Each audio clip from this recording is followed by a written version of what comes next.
I would like to offer my most humble apology for having to stand in front of you today.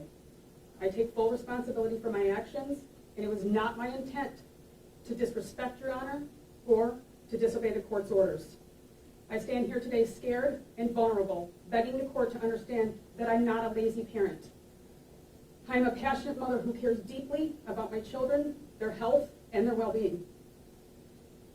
This order has taken on a life of its own, Your Honor, and it is my fault that I have not stood up sooner and explained to the court that I am an educated, vaccine choice mother, and I have signed vaccine waivers and have been fully compliant with all state Michigan laws for both of my children for every school year.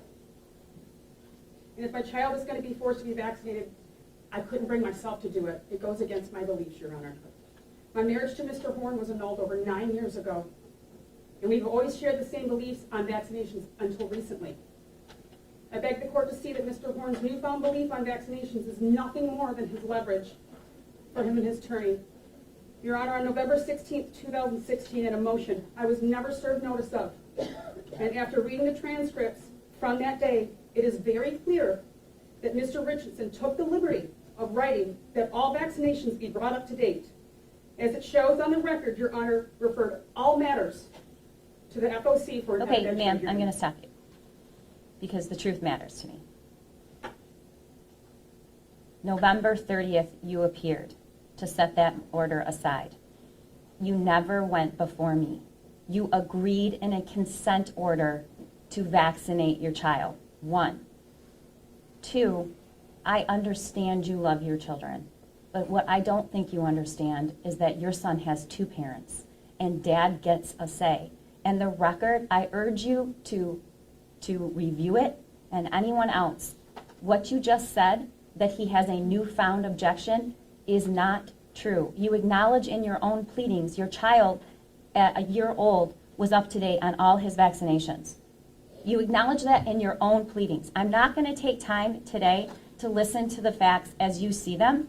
I just urge you to really read the record, because I have, and what you're saying is just not true. Contempt is a serious and critical power the court has. It's available to the court so it can enforce orders and so that the people before me have confidence that an order means something, and I don't take it lightly. It's clear to me that you don't care about orders, even if you agree to them, which you did. You agreed in November 30th. Your attorney signed that order. I reviewed your testimony at the FOC hearing where you acknowledged that you enrolled the minor child in a different school without dad's consent. You've admitted in this court previously that you unilaterally changed the child's therapist without the court's approval or dad's consent. You signed a waiver for vaccinations without dad's consent. And you've repeatedly stated over the past several days publicly that you will not follow this court order. So I'm sentencing you to 7 days in jail. And I also award Dad temporary physical custody while you are incarcerated and until enough time has passed for him to bring your son's vaccinations up to date as rapidly as medically necessary, which is the language in the order. Father, you are to set up that immediately when you leave here and also pick up the minor child at school. He is with you. We will set this matter for a review a week from today so that I can have the status and the report on the vaccinations. Thank you. Your Honor, can I speak? No, I'm done here. Again, I'll make the same objection, Your Honor. Mr. Vitale, we are done here.